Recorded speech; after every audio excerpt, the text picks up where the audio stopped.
எல்லாம் அல்ல திருமூலரை வணங்கி நம்மையெல்லாம் வழிநடத்தி இன்று 7ஆம் தந்திரம் ஆரம்பிக்கும் தருவாயில் மீண்டும் அவர் ஒரு முறை வணங்கி என்னுடன் பயணிக்கின்ற கௌரியம்மா, சாகரன் ஐயா, இந்தியா அம்மா, ரத்தனாரி ஐயா, கிருத்திகா அம்மா, ரத்தனகுமார் ஐயா, மஞ்சளா மேடம், ஹேமா மேடம் அனைவரையும் வருக வருக என்று வரவேற்று இந்த 7ஆம் தந்திரம் உண்மையிலேயே ஒரு ஆன்மீகத்தினுடைய உயர்ந்த நிலைகளை மனிதன் உடலுக்குள்ளே இறைவனை காணக்கூடிய நுட்பங்களை விவரிக்கின்றார். இதில் 418 பாடல்கள் உள்ளன. முக்கியமாக இந்த மனித உடலையும் பிரபஞ்சத்தையும் இணைக்கக்கூடிய ஆழமான யோக நெறிகளையும் வழிபாட்டு தத்துவங்களையும் ஜீவ சிவ ஐக்கியத்தையும் இந்த பகுதியில விளக்கமாக கொடுக்கின்றார். சிவபெருமானை பல்வேறு லிங்க வடிவங்களாக உணரும் தத்துவங்களையும் முதன்மையாக இதில் பேசப்படுகின்றன. முக்கியமாக 30க்கும் மேற்பட்ட தலைப்புகளிலே பார்த்தாலும் 6 ஆதாரம் மனித உடலில் உள்ள மூலாதாரத்திலிருந்து தொடங்கி ஆக்ஞா வரையின் உள்ள 6 சக்கரங்களின் இயக்கங்களை பற்றி மிக அருமையாக நம்ம இங்கே சிந்திக்க உள்ளோம். லிங்க வழிபாடுகள், அதுக்கப்புறம் இதோபதேசம், கடைசியாக மந்திரம் தந்திரங்களாக இங்கே நமக்கு முடிக்கின்றார். இந்த பாடல் பாத்தீங்கன்னா, நாளும் 2 3 ஈரைந்தும் ஈராறும், நாளும் 2 3 ஈரைந்தும் ஈராறும், கோலின் மேல் நின்ற குறிகள் 16, கோலில் மேல் நின்ற குறிகள் 16, மூலம் கண்டு ஆங்கு முடிந்த முதல் 2, மூலம் கண்டு ஆங்கு முடிந்த முதல் 2, காலம் கண்டான் அடிக்காணலும் ஆமே. ரொம்ப சுருக்கமா சொல்லணும்னாக்கா, இந்த மூலாதாரம், சுவாசிஸ்தானம், மணிப்பூரகம், அநாகதம், விசுத்தி, ஆக்ஞா, இது ஒரு இதைகள் உள்ளதை பத்தி இந்த பாடல நமக்கு குறிப்பிடுகின்றார். முதல் வரி பாத்தீங்கன்னா, நாளும் 2 3 ஈரைந்தும் ஈராறுன்றாருங்க. அதாவது ஒரு சக்கரத்தினுடைய இதைகளை பத்தி குறிப்பிடுகின்றார். மூலாதாரம்ன்றது 4 இதைகளையும், சுவாசிஸ்தானம் 6 இதைகளையும், அது 2 3 குறிப்பிடுகின்றார். மணிப்பூரகம் 10 இதைகளையும், அநாகதம் 12 இதைகளையும், அப்புறம் கோமேல் நின்ற குறிகள் 16ன்றார். இந்த இடத்துல கோன்றது விசுத்தி சக்கரத்தை குறிப்பிடுறாரு. மூலம் கண்டு ஆங்கு முடிந்தது முதல் 2ன்றாரு. மூலாதாரத்தில் ஆரம்பிச்சு உடல் சக்தியானது ஒரு சக்கரமாக டச் பண்ணி மேல நமக்கு முதல் 2 ஆக்ஞா சக்கரத்தை அடைய வேண்டும் அப்படின்னு நமக்கு வழிகாட்டுகின்றார்.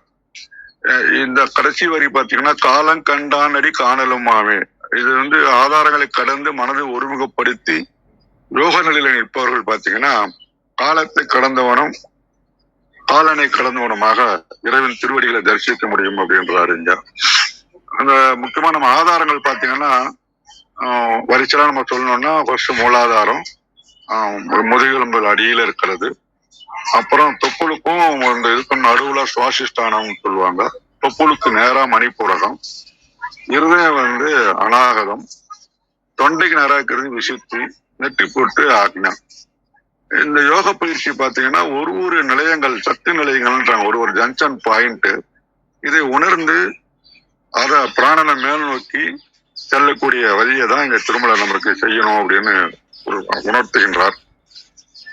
அப்ப நம்ம என்ன சொல்றோம்னா, புறத்தை விட்டுட்டு அகத்தை தேடணும் அப்படின்றதுதான் திருப்பி திருப்பி நமக்கு வலியுறுத்துறார். பரம்பொருள் பேரொழியை உள்ளுக்குள்ளே காணலாம். அப்ப குறிப்பா உடலை ஒரு கோயிலாக உருவப்படுத்தி பேசக்கூடிய அந்த பாடல் கூட இந்த தந்திரத்துலதான் வருது. இதுக்கு ஒரு கதை சொல்லணும் அப்படின்னாக்கா, பல நேரத்துல ஒரு குருவும் சீடனும் இருந்தாங்க. அந்த சீடன் ரொம்ப புத்திசாலி. அவனுக்கு ஒரு சந்தேகம் தீரவே இல்லை. குருவே, எல்லா இடத்திலும் கடவுள் இருக்கிறீங்கன்றீங்க, எங்க பார்த்தாலும் தேடி பாக்குறேன், எல்லா கோயில்லையும் பாக்குறேன், ஆனா எனக்கு தென்படலையே அப்படின்னு கேட்கறான். அப்போ அவனை குளக்கரைக்கு கூப்பிட்டு போனாரு. இந்த குளத்தை பாரு, அடியில ஒரு பொற்காசு போடுறேன்னாரு. உனக்கு தெரியுதான்னாரு. நீர் அலைபாய்ந்து கொண்டிருந்ததால சரியா பார்க்க முடியல. இது போலதான் உன் மனமும் வெளி உலக ஆசைகளில் அலைபாய்ந்து கொண்டிருக்கின்றது. அதனால் இறைவனை காண முடியாது. அலைகள் அடங்கினால் உள்ளே உள்ள காசு தெரிகின்ற மாதிரி இறைவனையும் காண முடியும் அப்படின்றார். அப்ப கடவுளை புறத்தை தேடுவதை விட உடல்ல தேடு. உன் உடல்ல ஒரு கோட்டை போன்று 6 வாசல்கள் இருக்குது அப்படின்றார். அந்த 6 வாசல்கள் தான் இந்த பாடல் பிரகாரம் 4 இதைகள் கொண்ட முதல் வாயில், அடுத்து 6, 10, 12, 16, கடைசியாக உருவ மத்தியில் 2 இதை கொண்ட வாயில் இருக்கின்றது. ஒரு வாயிலையும் கடந்து உன் கவனத்தை செலுத்தினால் உனக்குள் இருக்கும் பேரொழியை காண முடியும்.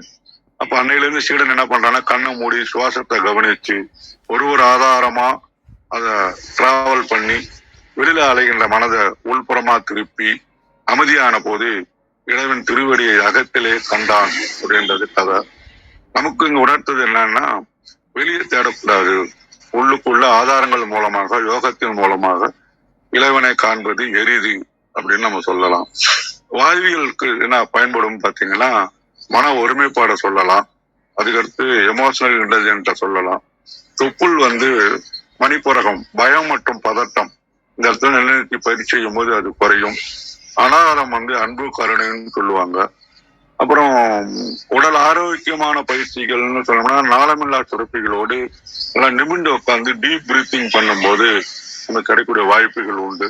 இப்படியாக இந்த தந்திரம் வந்த அனைவரையும் மீண்டும் ஒருவரை வணங்கி தலைத்தை கௌரி அம்மாவிடம் ஒப்படைக்கின்றேன். மிக்க நன்றி. நன்றி ஐயா, மிக அருமை ஐயா, நல்ல விளக்கம் கொடுத்தீங்க, மிக்க நன்றிங்க ஐயா. அனைவருக்கும் அன்பு வணக்கம். ஓம் நந்தியம்பெருமான் திருவடி போற்றி, ஓம் திருமூலர் திருவடி போற்றி, ஓம் நம சிவாய.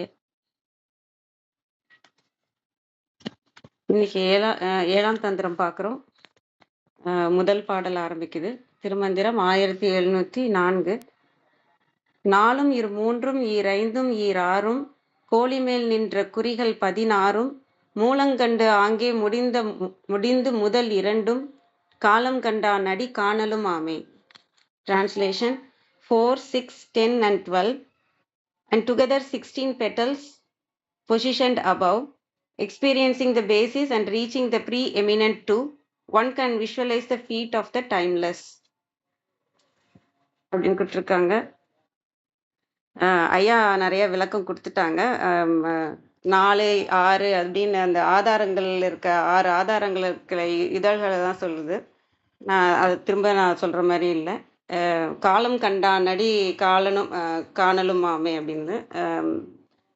அகராதியில் காலங்கண்டவன் அப்படின்னா எக்ஸ்பீரியன்ஸ்டு பர்சன் அப்படின்னு போட்டிருந்தது. அதாவது இதை அனைத்தையும் உணர்ந்தவர்களை தான் காலம் கண்டவன் சொல்லுவாங்கன்ட்டு. அதுக்கு இன்னும் பெரிய விளக்கமும் பார்க்கலாம், டைம் இருந்தால் பார்க்கலாம்.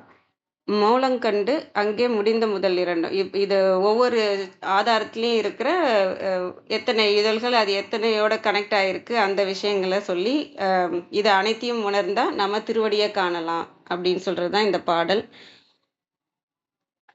நம்ம நான் இதில் யோசிக்கிற விஷயம் என்னன்றதை மட்டும் நான் சொல்லிடுறேன். என்ன யோசிக்கிறேன்னா, நம்ம 6ஆம் தந்திரம் பார்த்துட்டு வந்தோம். அதில் என்ன சொன்னாங்கன்னா, எல்லா மார்க்கத்தை பற்றியும் சொன்னாங்க. எல்லா மார்க்கத்தை பற்றியும் சொல்லிட்டு அது திருவடியை அடையிறது எப்படின்றதையும் சொன்னாங்க. அப்புறம் அது யாருக்கு கிடைக்கும்னா, அபக்குவனுக்கு கிடைக்காது, பக்குவனுக்கு தான் கிடைக்கும் அப்படின்னு சொல்லி முடித்தாங்க 6ஆம் தந்திரம்.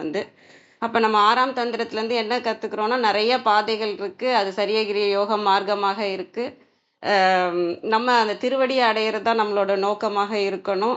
அதில் தான் பேரின்பம், பேரறிவு எல்லாமே அங்கே தான் இருக்குது. நம்ம அதை சேரணுன்னா நம்ம அபக்குவ நிலையிலேருந்து பக்குவ நிலைக்கு நம்ம போகணும் அப்படிங்கிறத நம்ம அதில் கற்றுக்கிட்டோம். இப்போ அந்த கற்றுக்கிட்டதோடு சேர்த்து இங்கே நம்ம இதை ஆரம்பிக்கிறோன்னா, அந்த பக்குவ நிலையில் நம்ம முயற்சி பண்ணணும்.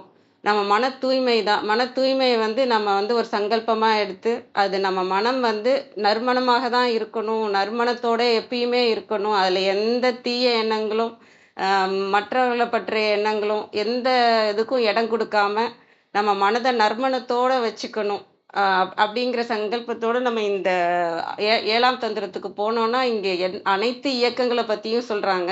நம்ம உடம்புக்குள்ள இயங்குற இயக்கம், அண்டம் எப்படி இயங்குது, பிண்டம் எப்படி இயங்குது, நமக்குள்ள இருக்கிற ஆத்மலிங்கம், சிவலிங்கம் இப்படி ஒவ்வொரு நிலையா நம்மளை கூட்டு போறாங்க. எல்லாம் எப்படி இதெல்லாம் நமக்கு புரியணும்னாலே அந்த இறைவன் அருள் வேணும். இத நான் இறைவனை வேண்டிக்கிற ஒரு பாடலா தான் பார்க்குறேன். நம்ம மன தூய்மையோட நம்ம வந்து இத ஆரம்பிக்கிறோம். அது வந்து இறைவன் அருளால எல்லாம் நல்லபடியா நம்மளுக்கு புரிய வச்சு, இறைசக்தி அனைத்து இறைசக்தியும் நம்ம கூட இருந்து, நம்மள இறைவன் அடி போய் சேர்க்கணும் அப்படின்னு நான் எல்லாருக்காகவுமே நினைக்கிறேன். எல்லாருக்காகவுமே வேண்டிக்கிறேன். அதுதான் நான் சொல்ல விரும்பினது. அனைவருக்கும் நன்றி. வாங்க விந்தியாம்மா. வணக்கம் அம்மா. அனைவருக்கும் வணக்கம். ஓம் சிவசக்தி போற்றி, ஓம் திருமுலரே போற்றி. 1704வது திருமந்திரம், 7ஆம் தந்திரம், 6 ஆதாரம். திருமந்திரம்: நாலும் இருமூன்றும் ஈரைந்தும் ஈராறும் கோலிமேல் நின்ற குறிகள் 16ம் மூலம் கண்டு ஆங்கே முடிந்து முதல் 2ம் காலம் கண்டான் அடி காணலும் ஆமே. அருமையான திருமந்திரம். மனித உடம்பில் 6 ஆதார நிலைகள் அமைந்துள்ளன. இவற்றை தாமரை மலர் என்றும் சக்கரம் என்றும் கூறுவர். அவை மூலாதாரம், சுவாதிட்டானம், மணிபூரகம், அநாகதம், விசுத்தி, ஆக்ஞை என்பன. இதில் மூலாதாரம் 4 இதழ் கொண்டது. 4ம் இருமூன்று 6 இதழ்கள் கொண்ட கொப்புள் சுவாதிஷ்டானம். 5 10 இதழ்கள் கொண்ட மணிப்பூரகம் மேல்வயிறு. 16 இதழ்கள் கொண்ட விசுத்தி கழுத்து முதல் 2ம் என்றது. புருவ நடு ஆக்ஞை. 2 இதழ் தாமரை வடிவான ஆக்ஞை புருவ நடு பரம்பொருளின் திருவடி எனப்படும். நாதமும் விந்தும் ஒன்றிய உள்ளம் இங்கே இருந்தே உலகை அறிகிறது. மூலாதாரத்தில் விளங்கும் குண்டலினி சக்தியை எழச் செய்து மற்ற ஆதார நிலைகளில் ஒன்றச் செய்து புருவ நடுவில் மூல முதல்வனான பரம்பொருளை தியானம் செய்ய அச்சக்தி கபாலம் வழியாக மேலே சென்று சகசிர தலத்தை அடையும். அங்கே காலம் கடந்தும் காலங்களுக்கும் கால எல்லைகளுக்கும் தலைவனான சிவத்தின் திருவடிகளை காணலாகும். கோவி என்பதன் பொருள் செலுத்தி, குறி அடையாளம், காலம் கண்டான் காலகாலன் சிவன், அடி திருவடி. கழக வெளியீட்டில்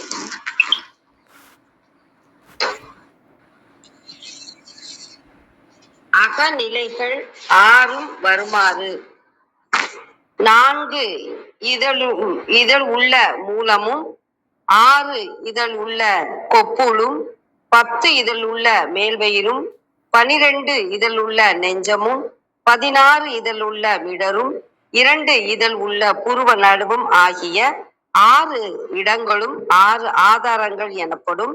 இவற்றிற்குரிய எழுத்துக்கள் ஆராய்ந்து அமைக்கப்பெறும்.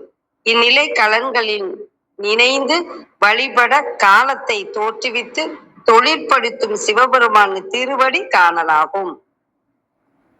4ம் 4 இதழ்கள் உள்ள மூலாதாரம், 2 6 இதழ்கள் உள்ள சுவாதிட்டானம், 5 10 இதழ்கள் உள்ள மணிபூரகம், 6 12 இதழ்கள் உள்ள அநாகதம், 16 இதழ்கள் உள்ள விசுத்தி, 2 இதழ்கள் உள்ள ஆக்ஞை.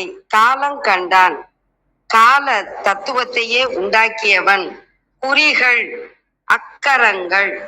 இதற்கு இணையான பாடல்: வேயிறு தோழிப்பங்கன் இடமுண்ட கண்டன் மிக நல்ல வீணை தடவி மாசரு திங்கள் கங்கை முடிமேல் அணிந்து என் உளமே புகுந்த அதனால் ஞாயிறு திங்கள் செவ்வாய் புதன் வியாழன் வெள்ளி சனி பாம்பு 2 உடனே ஆசரு நல்ல நல்ல அவை நல்ல நல்ல அடியார் அவர்க்கு மிகவே. இறைவன் மூங்கிலை போன்ற தோள்களை உடைய உமையம்மையை ஒரு பாகத்திலே கொண்டவன். நஞ்சணிந்த கழுத்தினை உடையவன். நல்லிசை வாய்ந்த வீணையை மீட்டி குற்றமற்ற பிறையையும் கங்கையையும் தனது முடிமேல் அணிந்து என் உள்ளத்தில் புகுந்து கோயில் கொண்டு அருளினான். அதனால் ஞாயிறு திங்கள் செவ்வாய் புதன் வியாழன் வெள்ளி சனி 2 பாம்புகளாகிய ராகு கேது என்ற 9 கோள்களும் குற்றமில்லாத நன்மையை தருவனவாகும். சிவன் அடியார்களுக்கு அவை மிக நல்லனவே ஆகும். திருஞான சம்பந்தர் அருளிய தேவார பாடல். சிவபெருமான் இறந்த காலம், நிகழ்காலம், எதிர்காலம் மூன்றாகவும் இருக்கின்றார். காலம் கடந்தவராகவும் இருக்கின்றார். சிவபெருமானை நினைத்தால் நமக்கு எல்லா காலமும் நல்ல காலமே. அனைவருக்கும் நன்றி, வணக்கம். சிவசிவ திருச்சிற்றம்பலம். நன்றிங்கம்மா, மிக அருமை, மிக்க நன்றி. இன்னைக்கான பாடல் வந்து நமக்கான கைடட் மெடிடேஷன் மாதிரி இருக்கும். எல்லாருக்கும் இது ஒரு வேண்டுகோளா வைக்கிறேன். வெறும் காதால மட்டும் கேட்காம இன்னைக்கு ஆதாரங்களை பத்தி தான் நம்ம நிறைய பேசுறது கேட்பீங்க. அப்ப ஒவ்வொரு ஆதாரம் பேசும்போது உங்க கவனம் அந்த ஆதாரத்துல இருக்கும்போது இது ஒரு மெடிடேஷனாகவே மாறும். அதையும் நான் எல்லாருக்கும் சொல்லிக்கிறேன். அனைவருக்கும் நன்றி. வாங்க கிருத்திகாமா, வணக்கம் அம்மா.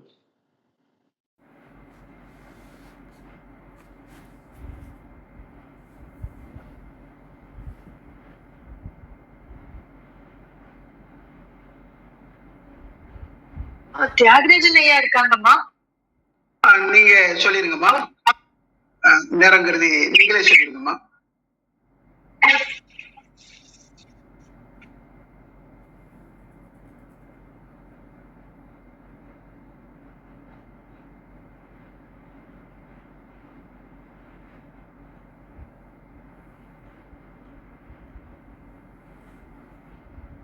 கிருத்திகாமா, நீங்க விளக்கம் கொடுங்கம்மா. மன்னிக்கணும், I was not prepared. Thiagarajan ஐயா முடிச்சுட்டு நான் வர வேண்டியிருக்கும்னு நினைச்சேன். இன்றைய மந்திரம் வந்து நம்ம பாக்குறதுக்கு முன்னாடி ஒரு ஒரு விஷயம் ஞாபகம் வச்சுக்கலாம். இன்றைய மந்திரத்தோட துவக்கம் என்னன்னா 6 ஆதாரம் அப்படின்னு சொல்றாரு இல்லைங்களா? அப்போ இந்த இந்த பகுதியில இருக்கக்கூடிய மொத்தத்தையும் பாருங்க. அண்டலிங்கம், பிண்டலிங்கம், சதாசிவலிங்கம், ஆத்மலிங்கம், ஞானலிங்கம், சிவலிங்கம். அப்போ இந்த 7 வருது.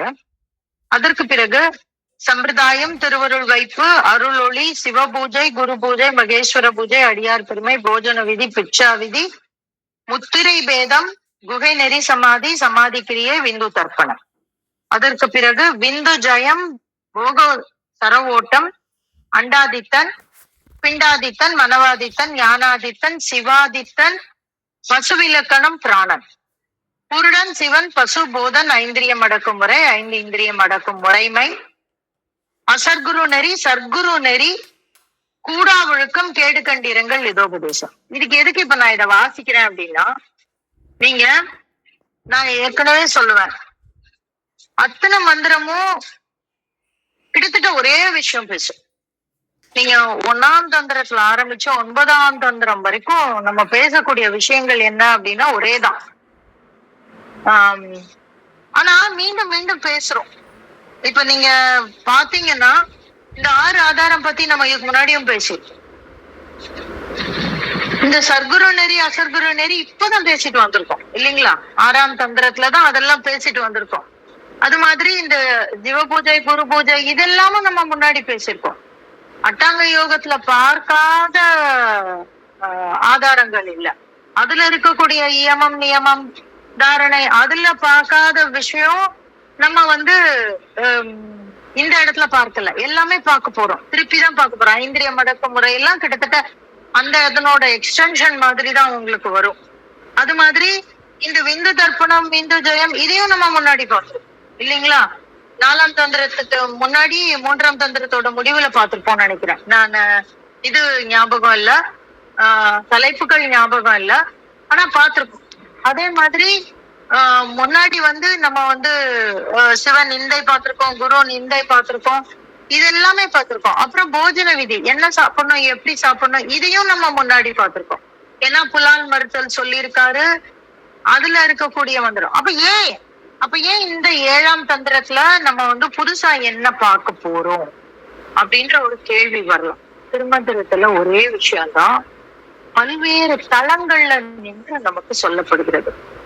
ஒரு எல்கேஜி குழந்தை, இதை நான் முன்னாடியும் சொல்லியிருப்பேன், ஒரு எல்கேஜி குழந்தைக்கு நிலான்னா வானத்துல இருக்கிறது அது மாத்திரம்தான் தெரியும். ஆனா 1ஆம் வகுப்பு, 2ஆம் வகுப்பு, 3ஆம் வகுப்பு படிச்சு வரும்போது வேற அந்த நிலாவுக்கு உண்டான புரிதல் வேறவா இருக்கும். 5ஆவது தாண்டும் போது அது வேற ஒரு புரிதல், 10th முடிச்சா அது வேற ஒரு புரிதல், +2 முடிச்சு காலேஜ் வந்தா அது வேற ஒரு புரிதல், நிலான்னா என்ன அப்படின்னு. அதற்கு பிறகு பிஹெச்டி அதுலயே பண்ணும்போது வானவியல் படிக்கும் போது இல்லைன்னா ஆஸ்ட்ரோ பிசிக்ஸ் முடிக்கும் போது நிலவுங்கிறதுக்கு நமக்கு வேற ஒரு பொருள் கிடைச்சிருக்கும். அதேதான் இந்த இடத்துல இந்த பாடல்களை நீங்க வந்து அடுத்த தளத்துல நின்னு புரிந்து கொள்ளுங்கள். திருப்பி நம்ம மூலாதாரத்துல இருந்து அதே விஷயம்தான் அப்படின்னு சொல்லி நீங்க அதே தளத்துல நின்னு நீங்க புரிந்து கொள்ள முயற்சி செய்தால் ஒன்னும் தப்பில்லை, புரிஞ்சுக்கலாம், அப்படியும் புரிஞ்சுக்கலாம். இப்ப இந்த தடவை புதுசா கேட்கிறவங்களுக்கு மூலாதாரத்துல இருந்து நம்ம ஆரம்பிக்கலாம், தப்பே கிடையாது. ஆனா திருமூலர் நம்ம 6 தந்திரம் வரைக்கும் கூட்டிட்டு வந்திருக்காரு. அப்படி 6 தந்திரம் முடிச்சு நம்ம 7ஆம் தந்திரத்துல காலடி எடுத்து வைக்கும் பொழுது நாம் துவங்க வேண்டிய இடம் எங்க இருக்கணும் அப்படின்னாக்க நேற்றைய மந்திரத்தினுடைய தொடர்ச்சியாக நம்ம பார்க்கணும். ஏன் அப்படின்னு பாக்குறோம்னா என்ன சொல்றாரு அப்படின்னாக்க சிற்பர ஞானம் தெளிய தெளிவோர் அப்படின்னு சொன்னார் நேற்று இல்லைங்களா? அப்போ அந்த இடத்துல இருந்து நம்ம அந்த இடத்துல இருந்து துவங்கணும். அந்த இடத்துல இருந்து தொடங்கி என்ன சொல்றாரு, மூலம் கண்டாங்கே முடிந்து முதலிரண்டும் காலம் கண்டானடி காணலுமே அப்படின்னு ஒரு வார்த்தை வைக்கிறாரு. அப்ப தெளிய தெளிவோர் அப்படின்னா தெளிவோர்தல் அப்படின்னா என்னன்னு நம்ம நேற்றுக்கு பார்த்தோம். அந்த அடிப்படை. அதற்கு பிறகு ஒரு 4 மந்திரம் முன்னாடி அவர் ஒரு காலத்தை பத்தின ஒரு குறிப்பு நமக்கு கொடுத்தாரு. அவன் எப்படி காலம் கடந்து நிற்கிறான், திசை கடந்து நிற்கிறான், அந்த எண் திசையிலையும் அவன் எப்படி பச்சிமம் அப்படின்லாம் நம்ம பார்த்தோம் இல்லையா பொண்ணு மந்திரத்துல. அப்ப எப்படி நிக்கிறான் அப்படிங்கறத நமக்கு குறிப்பு கொடுத்தாரு. அப்ப அத நம்ம இங்க இருந்து எடுத்துட்டு போனோம். மூலம் கண்டாங்கே முடிந்து முதல் இரண்டும் அப்படின்னு அவன் இருக்கக்கூடிய திசை. அப்போ முதல்ல இருக்கக்கூடிய அந்த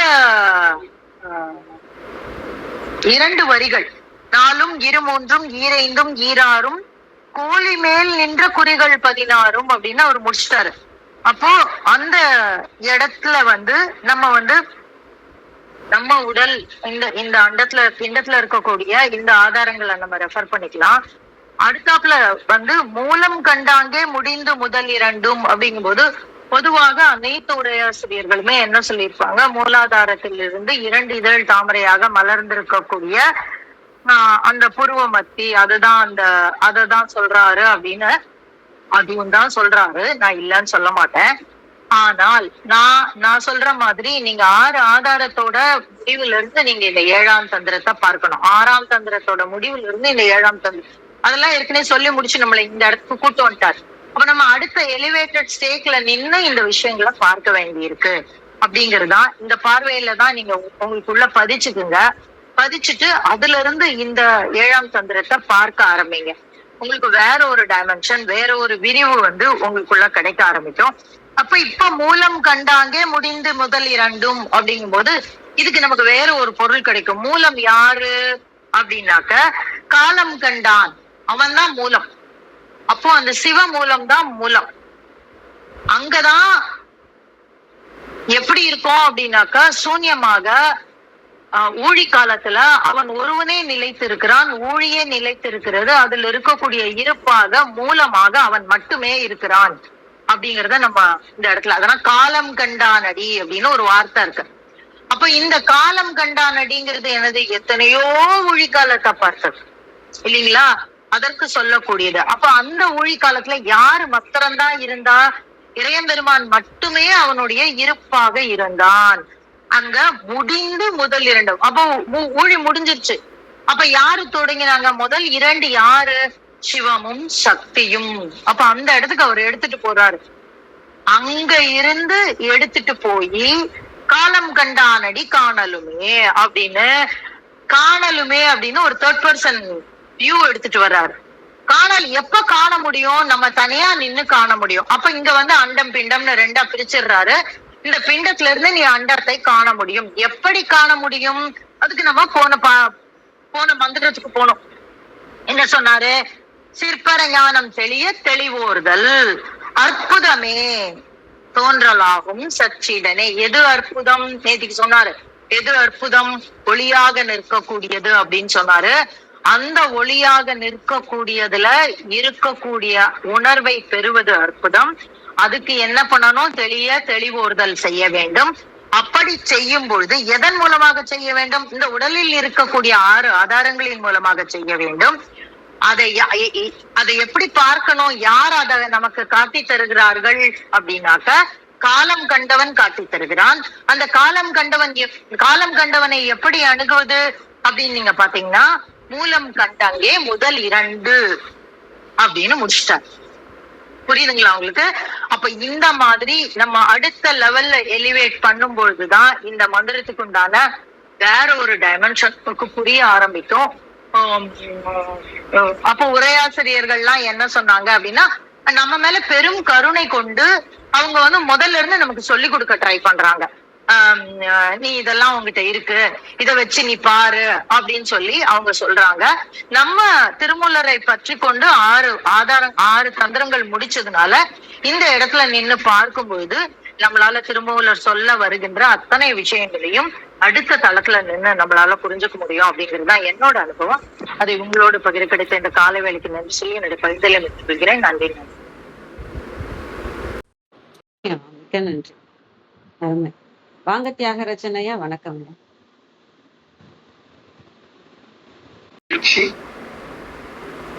ஓம் திருமூலர் திருவடிகள் போற்றி, ஓம் திருமூலர் திருவடிகள் போற்றி, ஓம் திருமூலர் திருவடிகள் போற்றி போற்றி. 7ஆம் தந்திரத்துல அடியெடுத்து வைத்திருக்கிறோம். அற்புதமான விளக்கங்கள் கண்டோம். ரொம்ப மனநிறைவா இருக்கு.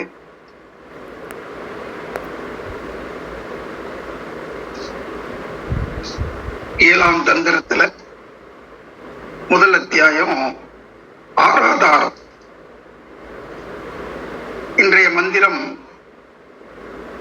நாளும் 2 ஈரைந்தும் ஈராறும், நாளும் 2 ஈரைந்தும் ஈராறும், கோளின் மேல் நின்ற குறிகள் 16, கோளின் மேல் நின்ற குறிகள் 16, நாளும் 2 ஈரைந்தும் ஈராறும், கோளின் மேல் நின்ற குறிகள் 16, மூலங்கண்டாங்கே முடிந்த முதல் 2, மூலங்கண்டாங்கே முடிந்த முதல் 2, மூலங்கண்டு ஆங்கே முடிந்த முதல் 2, காலங்கண்டானடி காணலும் மாமி, காலங்கண்டானடி காணலும் மாமி, மூலங்கண்டாங்கே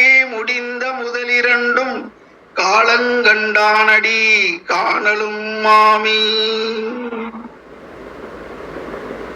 மிக்க மகிழ்ச்சி. நன்றி.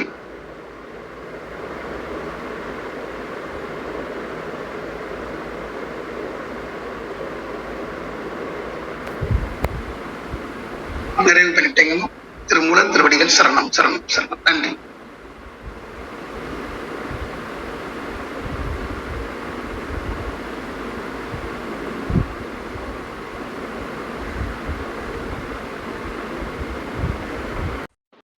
ஐயா நன்றிங்க. விளக்கம் கொடுக்குறீங்களாங்க? ஐயா கொடுக்கட்டுங்கம்மா, நான் நிறைவு பண்ணிட்டேன். நன்றிங்கம்மா. நன்றிங்க நன்றிங்க. வாங்க அர்த்தநாரி ஐயா, வணக்கம் ஐயா. நன்றி கிருத்திகா, அப்புறம் கேள்வி ஞானம், எல்லாருக்கும் ரொம்ப நன்றி. ரொம்ப தெளிவா சொன்னாங்க. ஆனா என்னன்னா, இன்னைக்கு பிரதோஷ காலம் அப்படிங்கிறதுனால அது தொடர்பா சுந்தரர் அருளிய தேவாரம் மாத்திரம் பார்த்துட்டு நிறைவு பண்ணிக்கலாம். ஆலம் தான் உகந்து அமுது செய்வானை, ஆலம் தான் உகந்து அமுது செய்வானை, ஆதியை அமரர் தொழுதேத்தும் ஆலம் தான் உகந்து அமுது செய்வானை ஆதியை அமரர் தொழுதேத்தும் சீலம் தான் பெரிதும் உடையானை சீலம் தான் பெரிதும் உடையானை சிந்திப்பாரவர் சிந்தை உள்ளானை சீலம் தான் பெரிதும் உடையானை சிந்திப்பாரவர்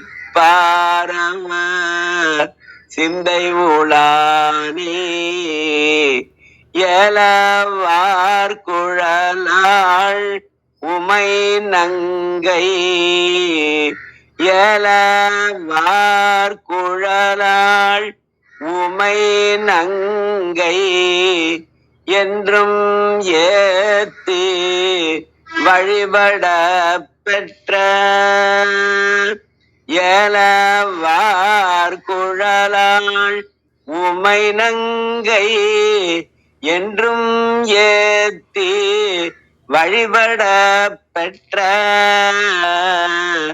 கால காலனை கம்பனம்மானை ஏலவார் குழலாள் உமை நங்கை என்றும் ஏத்தி வழிபட பெற்ற கால காலனை கால காலனே கம்பன் எம்மானை காண கண்ணடியேன் பெற்றவாரே கால காலனை கம்பன் எம்மானை காண கண் அடியேன் பெற்றவாரே.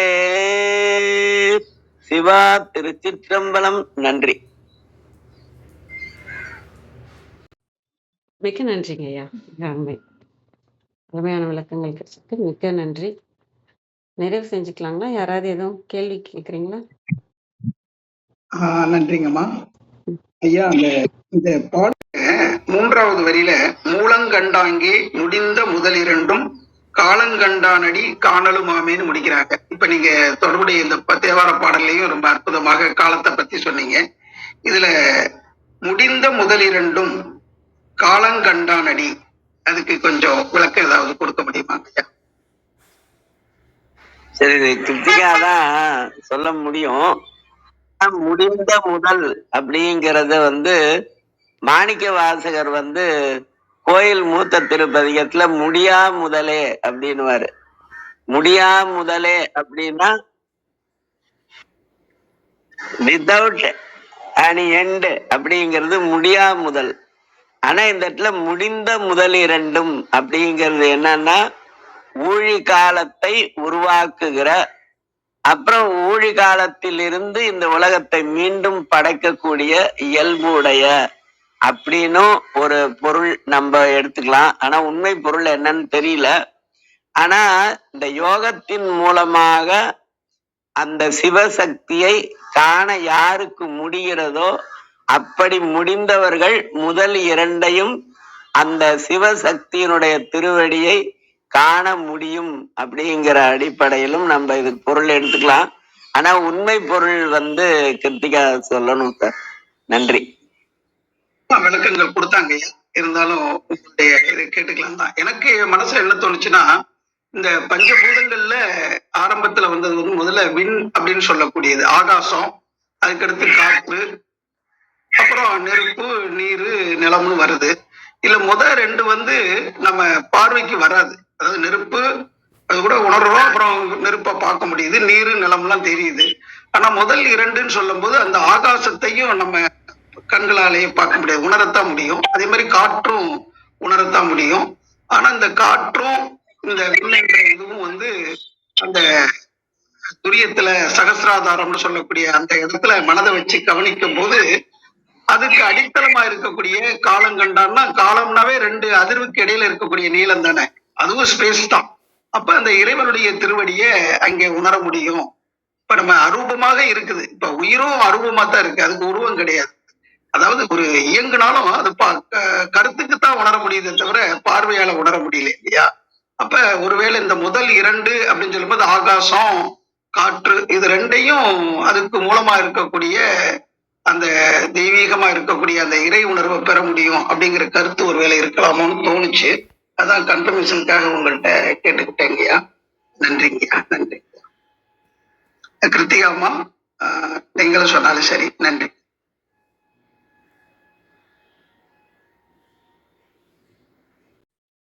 இந்த முடிந்த முதல் அப்படிங்கிறது இதற்கான பொருள் அதுதான் அப்படின்னும் நம்ம எடுத்துக்கலாம். ஆனா அப்படி எடுத்துக்க கூடாதுன்னு இல்லை, அப்படியும் எடுத்துக்கலாம். ஆனா நம்ம இன்னும் தொடர்ந்து கற்க தான் இதனுடைய வியாபகம் அப்படிங்கிறது நமக்கு தெரியும். ஆனா நீங்க சொல்றதையும் எடுத்துக்கலாம். ஆனா காற்று கடைசியில ஆகாயத்துல போய் ஒடுங்கிடும். அதனால ஒடுங்கும் போது அங்க ஒன்றாயிடும். அதனால 2 அப்படிங்கறதுல இதை எடுத்துக்க முடியுமான்னு நம்ம தொடர்ந்து சிந்திக்கிறவங்கள சந்திப்போம். நன்றி. சிறப்பு. அதாவது மூலங்கண்டான் அப்படின்னு கொடுக்கறதுனால மூலாதாரத்துல அந்த முதல் 2 அடங்கி இருக்கு அப்படிங்கிறது. அதாவது அந்த முதல் பூதம் உயிரா அங்க ஒடுங்கி இருக்கு.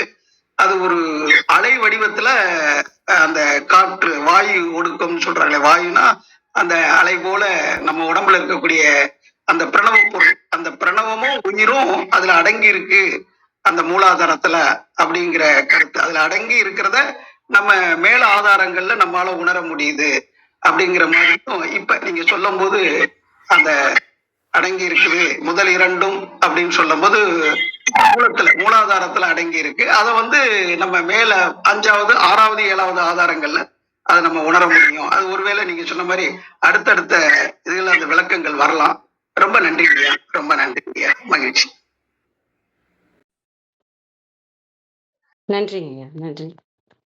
நான் இந்த பாடலை பார்த்த உடனே அந்த முதல் 2ன்றது எப்படி தோணுச்சு அப்படின்னா, முதல் 2 1ல இருந்து தான் 2ஆ வந்தது இல்லையா? அந்த ஒரே ஒரு ஒளி தான் சிவமும் சக்தியாக பிரிந்தது. அந்த இது தோணுச்சு. அதே மாதிரி காலம்னு சொல்றப்ப முழுமையாக சக்தி தன்மை, மாறிக்கிட்டே இருக்கிற இந்த இயக்கத்தன்மை. எப்படி வீடியோவில் ப்ளே பட்டன்னா தான் அந்த வீடியோ ப்ளே ஆகும் இல்லையா? அந்த மாதிரி இந்த இயக்கத்துக்கு காரணமா இருக்கிற சக்தி. ஏன்னா காலம்ன்றது ஒண்ணு இல்ல. காலமும் அந்த வேகமும், எந்த வேகத்துல இந்த காலத்தை நகர்த்தணும் அப்படின்ற அந்த விஷயம் இங்க இல்லைன்னா நம்ம இந்த உலக இயக்கமே இருக்காது. இந்த உலகம் இயங்காது இல்லையா? நம்ம அந்த சிவத்துல இருக்கிறதா. நான் இங்க காலம் கண்டான்றது இந்த அர்த்தத்திலையும் பார்த்தேன். சக்தியை உணர்ந்தவங்களால தான் சிவத்தை உணர முடியும். ஏன்னா அந்த இயக்கத்தை உணர்ந்தவங்களால தான் இதுக்கு பின்னாடி இருக்கிற ஆதாரத்தை புரிஞ்சுக்க முடியும். ஆதாரமா இருக்கிற இடம் நிலைத்த தன்மை, அது மாறாத இடம். இந்த மாறிக்கிட்டே இருக்கிற இந்த இயக்கத்துல இருக்கிற ஒரு விஷயத்துல நம்ம அனைத்தையும் உணர்ந்தோம்னா, இது அனைத்தும் இயக்கமாக சக்தியால நடந்து கொண்டு இருக்கிறதுன்றதை உணர்ந்தாதான் நம்மளால சக்தியை உணர்ந்தாதான் சிவத்தை உணர முடியும் அப்படின்னு சொல்ற மாதிரி எனக்கு முதல்ல இந்த பாடலை பார்த்த உடனே தோணுன விஷயம். அதையும் பகிர்ந்துக்கிட்டேன், யாருக்காவது யோசிக்கிறதுக்கு. கௌரியம்மா, வள்ளலார் சத்தியமாம் சிவசக்தியை ஈந்து எனக்கு அத்திரல் வளர்க்கும் அருட்பெருஞ்சோதி அப்படின்னு சொல்வாரு. அந்த முதல் 2 அப்படிங்கிறது சிவசக்தி அப்படின்னு திருவருட்பா அகவல்லையும் ஒரு வரி இருக்கு. சத்தியமாம் சிவசக்தியை ஈந்து எனக்கு அத்திரல் வளர்க்கும் அருட்பெருஞ்சோதி அப்படின்னு சொல்லியிருப்பாரு. நன்றி. 3 விஷயம் நான் இங்க சொல்ல ஆசைப்படுறேன். ஒண்ணு, ஐயாக்கு நம்ம அர்த்தநாரியாக்கு மிகப்பெரிய வேண்டுகோள். உங்களுடைய ஓதுதல நாங்க நிறைய மிஸ் பண்றோம். அதனால கூடிய வரைக்கும் வர ட்ரை பண்ணுங்க. உங்களோட ஓதுதல் எங்களுக்கு தேவை. இன்னைக்கு வந்த அந்த ஓதிய சேவாரம் அவ்வளோ அற்புதமான ஒரு இணக்கத்தை கொடுத்தது. மிக்க நன்றி. 2வது தியாகராஜன் ஐயாவோட கேள்விக்கு ஐயா நம்ம இந்த இந்த மந்திரத்தை நம்ம எப்படி வேணா பார்க்கலாம், எந்த நிலையில இருந்தும் பார்க்கலாம், பிண்டத்துல இருந்தும் பார்க்கலாம், இந்த பிரபஞ்சத்துல இருந்தும் பார்க்கலாம். அந்த பிண்டம் இருக்கக்கூடிய இந்த பிரபஞ்சம், அதாவது ஒரு முதல் வட்டம், அது நம்மளோட பிண்டம். அதற்கு பிறகு அதற்கு அடுத்து இருக்கக்கூடிய இந்த பிரபஞ்சம், அதாவது அண்டம். இந்த அண்டத்துக்குள்ளேயும் நின்னு பார்க்கலாம். அண்டத்துக்குள்ள நின்னு பார்த்தா அந்த அண்டத்துல இருக்கக்கூடிய ஐம்பூதங்களின் நிலையை நீங்க சொல்றது வாஸ்தவம் தான். அந்த அண்டத்துக்கு மேல நின்று மூலம் கடந்து அப்படின்னு சொல்றாரு. அப்ப அந்த அண்டத்துக்கு மேல நின்னும் நம்மளால பார்க்கலாம். ஆனா இந்த முதல் இரண்டும் அப்படிங்கிறதுக்கு எகைன் இதே டெபினிஷன் ஒத்து போகும். நீங்க இந்த முதல் இரண்டும் அப்படிங்கிறத நம்ம சொன்ன மாதிரி மூலாதாரமும் ஆக்ஞேயம் அப்படின்னும் நம்ம பார்க்கலாம். இல்ல நம்ம பிரபஞ்சத்துல பார்க்கும்போது நீங்க சொன்ன மாதிரி அந்த முதல் இரண்டுக்குள்ளும் ஒடுங்குகின்ற அத்தனை பஞ்சபூதங்களும் அப்படின்னும் நம்ம பார்க்கலாம். ஆனா இது அடுத்த லெவல் எங்க போகும்னா சிவசக்திக்கு தான் நம்ம போக முடியும். எந்த தளத்துல இருந்து அந்த இடத்துக்கு போறோம் அப்படிங்கிறது தானே முக்கியமா தவிர தவறு சரிங்கிற எதுவுமே இல்லை. சோ இது நம்ம புரிதல் பொறுத்தது, அழகா சொல்லலாம். நன்றி. நன்றி, மிக்க நன்றிம்மா. கௌரி அம்மாவுடைய அந்த புரிதல் மிக ஒரு தெளிவு கொடுத்துச்சு. சிவசக்தி அப்படிங்கிறது அதை ஒட்டி வள்ளல் பெருமானுடைய அந்த ஒரு சான்று ஆதாரத்தையும் ஐயா எடுத்து வச்சாங்க, ரொம்ப தெளிவாக உணர்த்தினாங்க. அதை ஒட்டி கிருத்திகா அம்மாவும் நல்ல விளக்கங்கள் கொடுத்தாங்க. ரொம்ப நன்றிங்கம்மா. ஒரு முழுமையாக இன்றைய நாள் சிறப்பாக கழிந்தது. தெளிவு கொடுத்த அத்தனை மெய்யடியார்களுக்கும் பணிவன்பான நன்றிகள், வணக்கங்கள், வாழ்த்துக்கள்மா. நன்றி. நன்றிங்க ஐயா. நன்றிங்க அம்மா. நன்றிங்க ஐயா. அனைவருக்கும் நன்றி. நிறைவு செஞ்சுக்கலாம்னு நினைக்கிறோம். எதுவும் கருத்து கேள்வி இருந்தால் கேட்டுடலாம். நன்றி. அனைவருக்கும் நன்றி. இன்று எங்களுடன் இணைந்த அனைத்து உள்ளங்களுக்கும் எங்களது மனமார்ந்த நன்றிகள். மீண்டும் நாளை காலை 6:30 மணிக்கு சந்திப்போம். தளம் நிறைவு பெறுகிறது. திருமூலர் திருவடிகள் சரணம் சரணம். திருமூலர் திருவடிகள் சரணம் சரணம். திருமூலர் திருவடிகள் சரணம் சரணம். அனைவருக்கும் நன்றி. ஓம் நம சிவாய.